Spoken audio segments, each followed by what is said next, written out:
Hablar de One Piece es algo extenso. Después de tantos años,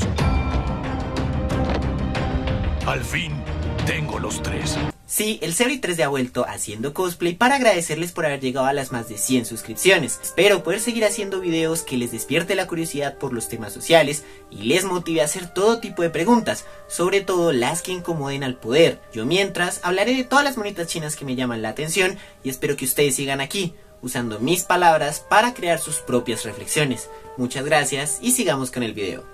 Ve, pero si a este le habíamos despedido del canal. Bueno, volvamos. Entre todo el mal literario que supone la obra de One Piece, ¿Entienden? Porque es un manga de piratas. uno de sus puntos de inflexión y que comienza a marcar la recta final es Dressrosa. Sí, One Piece lleva en su recta final desde el 2013, no nos juzguen. Un arco lleno de personajes, tramas, peleas y secretos que lo posicionan como uno de los más icónicos de la franquicia, duélale a quien le duela. Pero entre todo el caos y desborde de adrenalina, Oda meticulosamente nos cuenta una de las mayores tragedias de toda la serie. Y no me refiero a la tragedia de animación que nos dio Toei Animation por esa época. La historia doble de un país que ha sido secuestrado y desaparecido por la codicia y sed de poder de una minoría. Hoy vamos a hablar de la dictadura de Dressrosa, y como dicho país está ambientado en España, lo más lógico que podemos hacer es compararla con las dictaduras de América Latina. Así que desempolven sus libros de historia, alisten sus pañuelos y comiencen a armar sus carteles de protesta, porque Dressrosa es una increíble ventana para poder comprender la represión y crueldad a las que son capaces de llegar las clases dominantes, junto con un elemento que dentro de los círculos marxistas tradicionales no se tiene muy en cuenta, pero que es el counter predilecto de los totalitarismos: la memoria. Cabe resaltar que este video tendrá spoilers principalmente del arco de Dressrosa. Capítulo 1. La Dressrosa de Allende. Para comenzar es necesario que indaguemos un poco en la historia de este país. Así pues, dentro de lo que sabemos hasta ahora, Dressrosa ha pasado más o menos por 3 grandes eras. La más antigua que conocemos, la cual yo llamo la era Don Quijote, donde la familia real que gobernaba era la familia Don Quijote, hasta que suceden los hechos del siglo vacío y esta familia decide mudarse junto con otras 18 a la tierra sagrada de Marielloa. Según el propio Flamingo, esto significó que la gente del reino escogiera a un nuevo rey, dando paso a la segunda era, la era Riku, la más extensa que conocemos, ya que no sabemos cuánto tiempo tuvo el poder la familia Don Quijote. Y es que la familia Riku estuvo gobernando por 800 años ininterrumpidos, hasta que en una noche el país daría un cambio drástico y radical. Pues tras una serie de acontecimientos que explicaremos más adelante, comienza la tercera era, la segunda ola Don Quijote, en donde ya no una familia de sangre real, sino una banda pirata liderada por el mismísimo descendiente de los antiguos reyes, Don Quijote do Flamingo, ocuparía el trono y se haría responsable de los asuntos del país. Ya sabiendo esto, tenemos que ver cómo cada era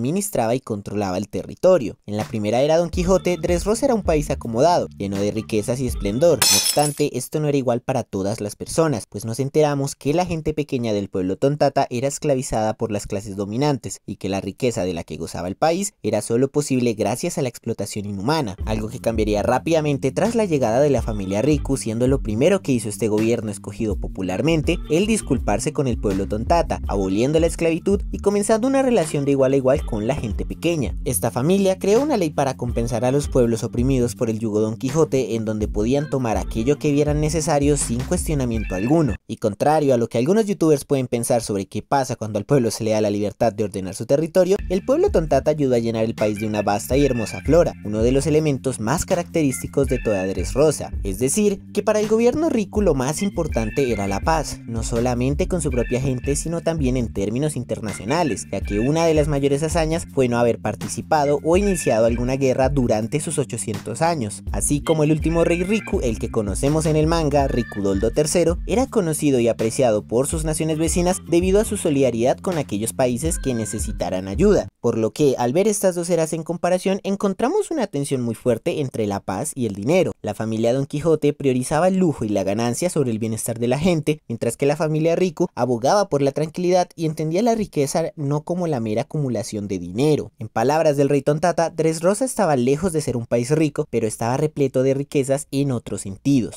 Aquí es cuando comenzamos a sobreanalizar la historia de Oda y nos llenamos de teorías conspiranoicas que tienen todo el sentido del mundo, como que el rey Riku tiene muchas similitudes con Salvador Allende, el presidente chileno que fue derrocado por Pinochet durante el golpe de estado de 1973. Allende había sido un militante socialista durante buena parte de su vida, y de la mano del Partido Socialista Chileno llega al poder en 1970. Sin embargo, embargo, su llegada significó un cambio radical a la historia y la geopolítica occidental del siglo XX, ya que su proyecto se trataba de un segundo modelo de transición a la sociedad socialista. Chile logra poner de cabeza al mundo entero porque por primera vez en la historia un país utiliza exitosamente la vía democrática electoral propia de la burguesía para instaurar el socialismo, dejando de lado la vía armada como históricamente había sido necesaria en otros países, véase la URSS, China o Cuba. En la maravillosa novela gráfica de Los años de Allende, escrita y dibujada por Carlos Reyes y Rodrigo Elgueta, se nos relata que el proyecto de Allende buscaba el final de la explotación, así como que su triunfo debía comprenderse como la derrota de la soberanía del dinero a mano de las clases populares. Con eso en mente, se realizaron varias reformas que pretendían al más puro estilo de Dressrosa arrebatarle a los grandes capitales nacionales y extranjeros cualquier posesión que fuera necesaria para los sectores populares. Es así como por ejemplo se nacionalizó el cobre, siendo un duro golpe para el imperialismo estadounidense, pues Chile contaba con la reserva de cobre más grande del mundo. También se expropiaron más de 70 empresas monopólicas junto con el 90% de los bancos del país.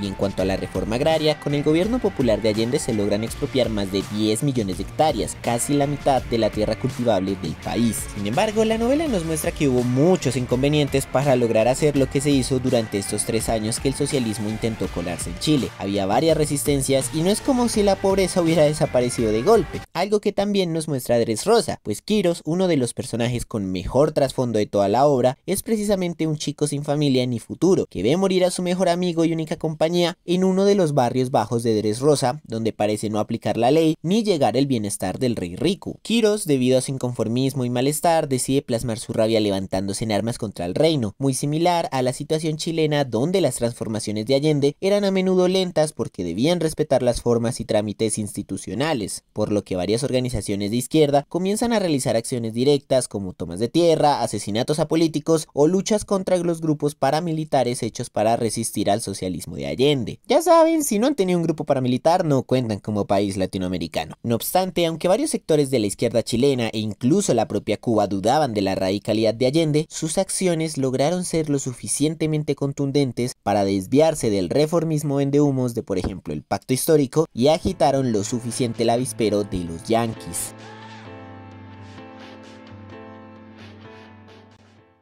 Capítulo 2. El Plan Flamenco. A finales de los 50, el mundo parecía encaminarse a una ardua pelea. Un enorme telón de acero invisible dividía el mundo en dos, países capitalistas y socialistas. Las clases populares aprovecharon la situación y rápidamente se tomaron el poder en diferentes países a lo largo del mundo. Cuba le escupió en la cara a los gringos y dejó temblando a las élites de todo el continente. Los ánimos revolucionarios se propagaban como un incendio que ya no podía ser apagado. Para esto, los gringos tenían dos alternativas. Por un lado, y de la mano de Kennedy, surge la Alianza por el Progreso, donde Estados Unidos se comprometía a ayudar a los países de América Latina a desarrollar el capitalismo, utilizando para ello las reformas sociales y las innovaciones tecnológicas. Pero sus soluciones eran directamente tibias y no daban una verdadera alternativa. En el caso de Colombia, uno de los países más desiguales en la concentración de tierras, así como en Brasil y Ecuador, en lugar de quitarle a los latifundistas, la alianza pedía que se les comprara algunas tierras, o que mejor, se tumbara selva del Amazonas y se comprara la nueva tecnología gringa para poder cultivar ahí. Y pues si tu solución al socialismo es tumbar al pulmón del mundo y usar uno de los suelos más difíciles de cultivar a punta de agroquímicos, pues es lógico que las gentes populares decían irse a la guerrilla. La otra solución, que era la que más clamaban las élites gringas y multinacionales, se trataba de la represión directa y el totalitarismo, ya que creían que un control directo y por la fuerza era más efectivo. Así, en 1960 se realiza la Confederación de los Ejércitos Americanos, donde se comenzaría a trazar un plan macabro para dominar a esa parte del continente que se rehusaba a seguir siendo el patio trasero de los gringos. La idea era hacer una cadena de golpes de estado donde los militares llegarían al poder y acabarían con todas las victorias conseguidas por las clases populares, fueran grandes o pequeñas. Para ello se crea la Escuela de las Américas en Panamá, encargada de educar entre 80.000 y 100.000 soldados en torturas y tomas del poder, bajo un claro discurso anticomunista. En el 64 sucede el golpe de Brasil, en el 73 caen Uruguay y Chile, en el 76 Argentina y Colombia Colombia está de chill, luchando como contra 5 guerrillas, instaurando un frente nacional donde solo podían participar políticamente las dos élites económicas y donde el estado de sitio fue nuestro día a día por 24 años, la democracia más estable de América Latina. Es así como volvemos a Dressrosa, pues una noche Doflamingo llegaría de sorpresa al Palacio Real, donde amenazaría con tomar el país de manera violenta a menos que el rey Riku le comprara el territorio, es decir, que le indemnizara la expropiación. Tras esto comienza un sabotaje por parte del pirata para generar una crisis política y económica en Dressrosa que le diera luz verde para llegar y sacar a patadas al rey, que prioriza la paz sobre la ganancia. En los años de Allende podemos ver que desde el día 1 del nuevo gobierno la derecha comenzó todo tipo de acciones para sabotear la democracia y generar pánico colectivo, llegando a formar grupos paramilitares, realizar actos terroristas, desinformar en medios de comunicación, pero las acciones que más impacto tuvieron fue por un lado el acaparamiento de recursos y por el otro el boicot de camioneros, organizado como no por la CIA y grandes grupos empresariales de Chile. Cabe resaltar que tanto el rey Riku como Allende decidieron no confrontar militarmente a sus enemigos, pues ambos habían llegado al poder bajo esta promesa e ideal de no involucrar al pueblo en alguna guerra civil o nacional, ya fuera por la tradición Riku o por los principios de la vía chilena al socialismo de Allende. Y la historia les enseñaría por las malas que el pacifismo en extremo puede traer peores consecuencias que la vía armada por la liberación popular. Poco a poco la derecha, tanto en medios de comunicación como en el Congreso e incluso con la propia CIA, pedían de manera más explícita un golpe de estado. Doflamingo, representando a la burguesía, se encarga de instaurar un genuino odio en el pueblo hacia el rey Riku, al dejarles sin dinero ni confianza hacia las instituciones, para convertirse en un héroe a la hora de derrotarlo. Al día siguiente, tras el golpe, Dofi anuncia públicamente que tomará el poder y dice que, ojito, la familia real Riku, quien había gobernado este país durante cientos de años, al final fue tan despreciable que incluso intentaron robar tu dinero y pertenencias para ellos mismos. Cuando Dofi lanza este mensaje, critica que el rey, el Estado, haya tomado todo el dinero del pueblo, pero cuando miramos más a fondo y lo enlazamos con el contexto latinoamericano, podemos decir que Dofi no se dirige a la gente de a pie, sino a la burguesía. Él está aquí para recuperar el control del país que su familia perdió tiempo atrás. Viene a tumbar el gobierno popularmente elegido para instaurar un régimen donde solo él y sus allegados sean quienes gocen de la mayor cantidad de beneficios posibles. Acto seguido, Dofi dice que viene a darle salud al país, es decir, arreglar aquello que él mismo rompió pero que a los ojos de la sociedad quedó como un error propiamente del rey Riku. Este discurso de la salud va muy de la mano también con el objetivo del Plan Cóndor de limpiar el continente de cualquier escoria comunista o cualquier mancha sucia de inconformismo social que se pose sobre el paraíso de las élites. Y aquí es cuando tenemos que analizar la figura de Doflamingo para entender el rol que él juega como dictador y por qué está muy ligado al Plan Cóndor. Dofi era un noble mundial, el máximo nivel de privilegios que una persona puede alcanzar. No obstante, pierde todos sus privilegios porque su padre tiene el sueño de que toda la humanidad sea igual y por tanto renuncia a todos sus privilegios y se lleva a su familia al mundo de los mortales. Mas no contaban con que el sistema explotador que habían creado los nobles generaría un odio profundo en las clases populares, quienes al saber de su anterior estatus social rápidamente emprenderían una feroz persecución política. Así, la familia Don Quijote pierde su casa, sufren torturas, linchamientos, muertes por enfermedad e incluso tienen que comer la basura de la gente que antes consideraban basura. Frente a esto, el chiquillo genera un odio tal que se propone a destruir el mundo entero. Pero he aquí un detalle, no quiere una nueva sociedad donde nadie pase por lo que tuvo que pasar, sino que quiere destruir el mundo actual para asegurar que él y solo él gozará de privilegios y lujos. Doflamingo nos muestra entonces cómo los ricos no están dispuestos a dejar de ser ricos, cómo harán cualquier cosa, como asesinar a su propio padre, con tal de no perder sus privilegios, y esto es una metáfora perfecta al Plan Cóndor. Todas las dictaduras que se impusieron en el continente, como hemos señalado a lo largo del video, están fuertemente ligadas a las élites económicas, pero también fueron en su momento un tipo de laboratorio para imponer un conjunto de nuevas políticas que dieran paso a la sociedad que conocemos en la actualidad, la neoliberal. Bajo las dictaduras, primero se intentó acabar con el sindicalismo, ya fuera por la vía legal o por la vía armada, pues de las más de 100.000 víctimas que en promedio dejó el Plan Cóndor, el 50% fueron figuras o grupos sindicales, así como también hubo académicos, periodistas y artistas. Esto generó durante y después de las dictaduras un fuerte miedo por parte de la gente a ser parte de esos sindicatos o a formar uno. El movimiento campesino también fue perseguido y durante la dictadura de Pinochet se formó una contrarreforma agraria que velaría por devolver a los latifundistas toda la tierra que Allende había expropiado. llegando a privatizar al menos el 60% de lo recuperado. Ya sin un movimiento sindical y campesino fuerte, siguieron un montón de políticas que le permitieron al capital, sobre todo extranjero, explotar a gusto al cono sur. Así como la tierra, toda empresa que se había nacionalizado fue vendida o regalada a unos pocos privados.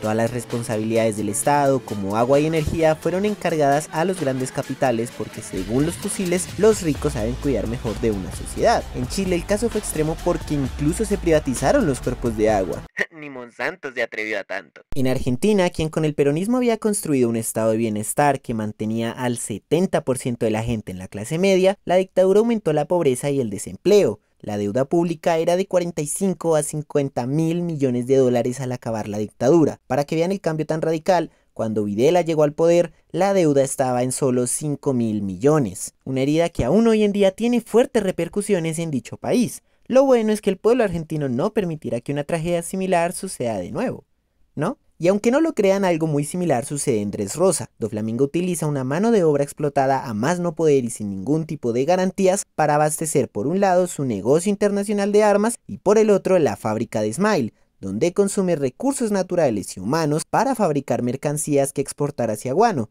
con el fin de fortalecer a una de las fuerzas políticas más importantes de toda la obra, Cairo. No solo eso, sino que tras su derrota a manos del libertador favorito de todos, Dresrosa queda totalmente en ruinas debido a las últimas jugadas desesperadas y casi suicidas de Doflamingo. Esto lo podemos traducir a nuestra historia en el hecho de que a puertas de dejar el poder, las dictaduras terminan por estructurar el sistema neoliberal, así como aseguran su impunidad por medio de leyes como la de punto y final en Argentina, que no permitía judicializar a los involucrados en las desapariciones, o tan la polémica constitución de Pinochet que aún a día de hoy el pueblo chileno sigue intentando transformar. Y miren, el video ya está lo suficientemente largo y le faltan todavía 2 capítulos por abordar. Espero que haya quedado clara la relación entre Dresrosa, las dictaduras del cono sur y el neoliberalismo. Si quieren complementar la información sobre este modelo económico, pueden ver todos estos videos de aquí que hice con mucho cariño.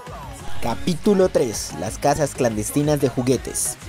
El destino de Dresrosa y de Chile cambiarían drásticamente tras un bombardeo. Y en Argentina también sucedió en el 55 un bombardeo a la Plaza de Mayo, pero eso es más un abrebocas o un prólogo que parte del Plan Cóndor. Doflamingo inicia toda su operación con una explosión en la Meseta Real, mientras que en Chile, Pinochet inauguró su golpe de estado bombardeando el Palacio de la Moneda, que es equivalente a la Casa de Nariño en Colombia o a la Casa Blanca en Gringolandia. Esto llevó a posteriores medidas como la militarización que vemos reflejado en que los soldados de Mingo están por toda la isla, así como una de sus oficiales, Violet, funciona prácticamente como un panóptico que puede espiar a todo el país, o también el toque de queda, ya que en Dresrosa nadie puede salir de sus casas a partir de medianoche. Estas medidas tenían la intención de controlar a la población, así como de llenarla de terror ante la autoridad. A partir de entonces, cada aspecto de la sociedad sería controlado y vigilado por el Estado, desde la economía y la academia, como ya vimos, hasta aspectos que pasarían por alto, como la forma de entretenernos. En el caso de Doflamingo, uno de sus cabecillas, Diamante, sería el encargado no solo del Coliseo, sino del entretenimiento general de la isla, algo que podemos relacionar mucho a la censura y persecución que hubo durante el Plan Cóndor. Y es que no es para menos, pues durante estos regímenes se prohibieron un sinfín de libros, así como se pusieron restricciones legales a los medios de comunicación que acababan en medidas como la cárcel o incluso asesinatos. Por ejemplo, en Argentina se intervino militarmente la Federación Argentina de Trabajadores de Prensa. Ni siquiera la música se salvó, pues tenemos el famoso caso de Víctor Jara, uno de los compositores musicales más importantes de América Latina debido al fuerte contenido socialista de sus canciones, y que tristemente fue asesinado tras llegar Pinochet al poder. ¿Cómo será de densa la cosa que hasta juzgaron a un sinfín de personas por terrorismo intelectual, ya que según el propio Videla, el terrorista no es solo considerado tal por matar con un arma o colocar una bomba, sino también por activar a través de las ideas contrarias a nuestra civilización occidental y cristiana. El Plan Cóndor entonces buscaba por todos los medios posibles convertir al pueblo en una masa sumisa que aceptara ciegamente las decisiones y deseos de las clases dominantes. Un fin similar al que nos mencionan los juguetes en Dresrosa acerca de que la sociedad de Doflamingo se divide en dos, ganadores y perdedores. Los ganadores son quienes obedecen ciegamente a la familia Don Quijote, mientras que los perdedores son quienes se atreven a desafiarla, evidenciado en 2 casos concretos. El primero es el Coliseo, donde nos enteramos que quienes están allí han cometido el único crimen de oponerse a la familia Don Quijote, siendo su castigo el tener que pelear hasta morir para entretener a las masas. Quienes no quieran participar o intentaran escapar serían torturados e incluso fusilados. Y para el segundo caso ya por fin tenemos que tocar el elemento principal del arco, a les juguetes, que son el nivel más alto de crueldad al que pudo llegar la dictadura de Doflamingo. Al inicio del arco se nos menciona que uno de los rasgos más importantes del país es que la gente convive con juguetes vivos, que no tienen sensaciones pero sí sentimientos. Lo que en un principio parecía un cuento de hadas gira a tremenda atrocidad cuando descubrimos que esos alegres juguetes son personas que fueron convertidas en objetos por la familia Don Quijote. No solo eso, sino que puede suceder en cualquier momento. La tripulación de Doffy puede atraparte y llevarte a la clandestinidad y utilizar el poder de Sugar para que todo el mundo te olvide. Los juguetes entonces representan a una de las prácticas más crueles del terrorismo de Estado, la desaparición forzada. Aquí se utiliza toda la maquinaria del Estado, su personal, su inteligencia, sus instalaciones, sus armas e incluso herramientas fuera de lo estatal como medios de comunicación para acabar con las personas consideradas como enemigas. Es justamente lo que vemos con Doflamingo, quien ha mantenido su poder en Dressrosa gracias a la política del olvido, donde desaparece a cualquier obstáculo que se le interponga, llevando a cabo operaciones ilegales e inhumanas en la Casa de los Juguetes, compartiendo una similitud con los centros clandestinos de detención de Argentina y Chile, donde en instalaciones militares, hospitales o incluso discotecas se traían a todas las personas capturadas por el Estado, se les torturaba para sacar información y si tenías suerte tras algunas semanas o meses te soltaban. Si no, te desaparecían. Estos son solo algunos de los centros de detención que hubo en Chile durante la dictadura.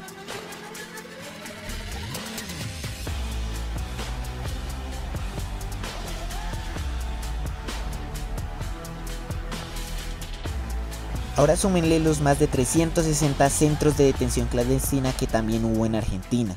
Para que vean la gravedad del asunto, en uno de los mayores centros de detención de Argentina, La Perla, se estima que hubo al menos 2.500 personas secuestradas y torturadas, de las cuales solo sobrevivieron 200. Las demás siguen desaparecidas. Debemos mencionar que la desaparición forzada nunca fue el único delito que se realizó en dichos centros, pues las torturas incluían cosas tan horribles como palizas, violencia sexuales, maltrato psicológico e incluso asesinatos. También tenemos que observar que esta práctica terrorista busca afectar en 3 niveles. Primero, el personal, donde se busca afectar la vida de las personas capturadas si es que no se les erradica directamente. Y es que se pretendía deshumanizar a la gente, tal como nos cuenta uno de los testimonios del Nunca Más, que es algo así como el informe La Verdad de Argentina. El trato habitual de los guardias y torturadores con nosotros era el de considerarnos menos que siervos. Éramos cosas, además, cosas inútiles y molestas. Así, las personas desaparecidas en Argentina resultaban cosas, tal como los juguetes de Dressrosa, pues no en vano, Quirós nos dice textualmente: en este mundo hay cosas olvidadas y gente que las olvida. El segundo nivel es la afectación familiar o del círculo social cercano. Esto porque el shock que genera recibir un allanamiento de las fuerzas militares ha dejado múltiples secuelas psicológicas e incluso suicidios. Claro, cuando las niñas no eran tomadas por la fuerza y regaladas a otras familias leales a la dictadura. Pero también porque las familias de les desaparecidas tienden a ser aisladas socialmente e incluso culpabilizadas de la desaparición, diciendo que algo tuvo que haber hecho la persona desaparecida o su familia para que se la llevaran. Sin olvidar lo más grave, el fantasma del duelo, ya que la desaparición forzada no permite durante mucho tiempo que la familia sepa si la víctima está viva o muerta, impidiendo que realicen un adecuado duelo y llenando de aquí en adelante toda su vida de una angustia constante. Esto significa que, por la fuerza, las familias se ven obligadas a reconstruirse, a cambiar todo su proyecto de vida, siendo un golpe tan duro que a veces no logran recuperarse de tal herida. En Dressrosa vemos algo muy similar, ya que se nos cuenta que en el país está muy normalizado las maternidades solteras. En un principio se lo relaciona con lo pasional que son las mujeres del país,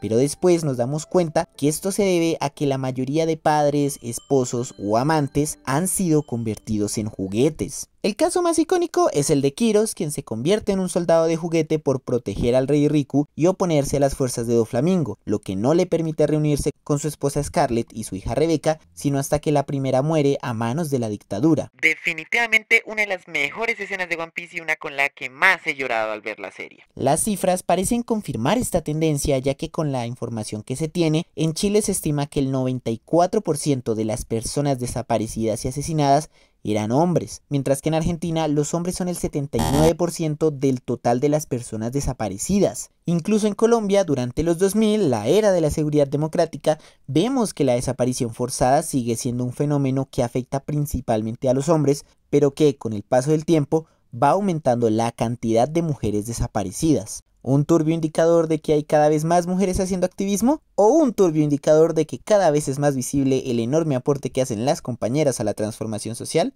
Probablemente un poco de ambas. Por último, tenemos el tercer nivel de afectación, a la sociedad, ya que estas desapariciones buscan generar un miedo en todo el pueblo para desincentivarles a organizarse o hacer activismo. La idea era también romper por completo el tejido social, ya que en cualquier momento cualquiera podía desaparecer, tal como lo expresa Charly García en su canción Los Dinosaurios, apostando por construir una sociedad individualista, indiferente y apática, justo el tipo de gente que necesita el neoliberalismo. La desaparición forzada significó una herida monumental en los países del Plan Cóndor, una cicatriz que aún a día de hoy no termina de sanar, en parte porque el Estado y las élites no quieren reconocer su responsabilidad y reparar a las víctimas. Porque sí, la política del olvido no consiste solo en desaparecer a la gente, sino también en construir una historia oficial que esté a favor del olvido. Así podemos verlo como cuando la lacra de Milei declaró en los debates que no fueron 30.000 personas desaparecidas, sino menos de 10.000. Como si desaparecer 10.000 personas fuera poco, ¿no? Pero también lo vemos en Colombia cuando el uribismo y la extrema derecha negaron los 6.402 falsos positivos realizados por el gobierno de la seguridad democrática. Incluso lo vemos en testimonios tan absurdos como los de María Fernanda Cabal, la próxima presidenta de Colombia, de que la masacre de las bananeras nunca pasó y era solo un mito más del marxismo colombiano para incendiar el país. Es por eso que la memoria se posiciona justamente como la herramienta para acabar con las dictaduras y un elemento que incentiva a los sectores populares a luchar por la verdad, la no repetición y la dignidad. Capítulo 4. Las tontatas de la Plaza de Mayo. Cuando conocemos a Kiros se nos habla también de una resistencia, un ejército anti-Doflamingo que opera en la clandestinidad y quiere restablecer el orden del rey Riku, es decir, la voluntad popular. Más adelante nos enteramos que dicha resistencia sería el pueblo tontata, quienes al volver a sentir la esclavitud de su pueblo, se alzan en armas y se preparan para un día arremeter contra el demonio celestial. No obstante, ni Kiros ni el pueblo tontata tienen la fuerza militar o política para hacer frente a uno de los personajes más importantes del mundo de One Piece, por lo que su plan va más allá de la confrontación directa o la clásica guerra de guerrillas. El ejército anti-Doflamingo sabe que en Dressrosa hay una oscuridad que solo han visto las víctimas de la dictadura, y por tanto, la revolución solo puede darse una vez la verdad salga a la luz, una vez la memoria salga a flote. Y es que el ejército se forma en primer lugar gracias a Kiros, quien es la única víctima que logra escapar de la familia Don Quijote y que sabe que es debido a los poderes de Sugar que la gente se convierte en juguete. Esto es lo que se conoce como hacer pública la memoria, contarle al mundo el sufrimiento y las experiencias de una persona o un grupo para que sea de dominio público, para que la sociedad se impacte por el contenido, a menudo trágico o cruel, de estas vivencias. El plan final de Kiros es que las memorias de las víctimas se hagan públicas, que Dressrosa recupere su memoria y con ello se haga público todo el dolor que ha causado Doflamingo con su régimen. Destapar la verdad es la única forma de acabar con Doflamingo, y por eso es realmente su mayor miedo. Esto lo vemos reflejado en que varios oficiales del gobierno mundial, a la hora de investigar las actividades del Shichibukai, fueron convertidos en juguetes para mantenerlos en silencio. Kiros entonces es lo que la historiadora Elizabeth Yellin llama un emprendedor de la memoria. Yo personalmente no estoy de acuerdo con el término emprendedor. Pues a partir de la necesidad de reconstruir la memoria y la historia oficial, construye un proyecto político que termina involucrando a más gente, formando una organización y justificando buscando un nuevo orden social. Quizás el ejemplo más claro de emprendedoras de la memoria sean las Madres de la Plaza de Mayo, una iniciativa que surgió tras un año de dictadura a manos de un grupo de mujeres que habían perdido a sus hijas por el terrorismo de Estado y querían respuestas de dónde estaban. Desde entonces se reúnen periódicamente a exigir el esclarecimiento de la verdad, pero también han ayudado a encontrar personas desaparecidas e incluso a reunir personas que desde peque fueron raptadas por el Estado y repartidas a otras familias. Aquí en Colombia también tenemos varias organizaciones similares, entre ellas el colectivo Caso 82, integrado por familias de personas desaparecidas, una organización fundamental para el conflicto armado porque fueron quienes comenzaron a hablar en el país de la desaparición forzada, consiguiendo incluso que la tipificaran como un delito, ya que antes solo se hablaba de secuestro. Volviendo a Dressrosa, una vez neutralizada Sugars, sale a la luz todo el dolor y crueldad que ha ocasionado Doflamingo. La sociedad entra completamente en shock, ya que según Yelin, la gente queda atónita al ver cómo las memorias de la tragedia han sobrevivido al olvido estatal a lo largo de, en este caso, 10 duros años. La verdad y la justicia se fusionan en estos casos, ya que una vez los juguetes vuelven a ser humanos, cuando vuelven a la sociedad, absolutamente toda Dressrosa quiere acabar con Doflamingo. El demonio celestial hace visible entonces la jaula que ha mantenido en cautiverio al país con la Toricao y aumenta la represión para que nadie saque la verdad a la luz. Incluso hace unas entre comillas elecciones donde pone a la gente a decidir si asesinar a Doflamingo o a los rebeldes. Pero por más balas sagradas que use Doflamingo, este no es capaz de superar el enorme puño de la libertad de Luffy, quien está cansado, enfadado y asqueado de todo lo que Doflamingo ha hecho para mantenerse en el poder, y sin vacilar, de un solo golpe lo manda a las profundidades de la isla, a su centro de operaciones clandestino, destapando la verdad al tiempo que acabando con toda la maldad de la isla. Al final del arco, Dressrosa por fin vuelve a la tranquilidad, con Mingo derrotado y toda la gente reunida de nuevo, el gobierno mundial pidiendo disculpas por permitir que un país sufriera tanto a manos de un monstruo que ellos mismos pusieron en el poder, y por mandato popular, el rey Riku vuelve al trono. Lastimosamente, en la vida real las cosas no son tan agradables. Para empezar, aún queda mucha gente desaparecida, y esta práctica terrorista no es como que haya dejado de ocurrir, al menos en Colombia. Durante el Plan Cóndor, varias organizaciones internacionales estimaron que hubo entre 90.000 y 100.000 personas desaparecidas debido a las dictaduras, mientras que únicamente en el caso colombiano, la Comisión de la Verdad estima que entre el 58 al 2016 ha habido al menos más de 121.000 desapariciones forzadas. Incluso en el estallido social del 2021 se registraron al menos 2.005 detenciones arbitrarias por parte de la policía a manifestantes, reportándose al menos 539 casos de desapariciones forzadas. Y hubo rumores de posibles fosas comunes y posibles cremaciones en el cementerio central de Bogotá, pero no pasaron de eso, de rumores. Ni los gringos ni las élites políticas han querido ayudar a esclarecer la verdad. Muchas veces incluso justifican abiertamente las dictaduras y no creen en el terrorismo de Estado, sino en una guerra civil entre comunistas y las fuerzas militares. Así que aquí no tuvimos a nuestro Fujitora que agacha la cabeza y critica que el gobierno haya permitido tanto dolor, mientras admite que esto es una victoria de la resistencia popular y no de los entes internacionales dominantes, sino más bien tuvimos una Akainu, quien quiere llevarse el crédito por todo y no permite que el buen nombre de las instituciones sea mancillado. Y a diferencia de la familia Don Quijote, que fue arrestada y judicializada, en las dictaduras latinoamericanas y el conflicto armado colombiano aún hay demasiada impunidad debido a esta falta de voluntad política de las instituciones, y obviamente a los intereses de las clases dominantes. Porque recuerden, tras las supuestas aperturas democráticas, en la vida real no volvió al poder el rey Riku, portador de la paz y la voluntad popular, sino que las mismas élites que se desvivían por el totalitarismo pusieron a unos peones más amigables, esperando que nadie les señalara por desatar el infierno en la tierra.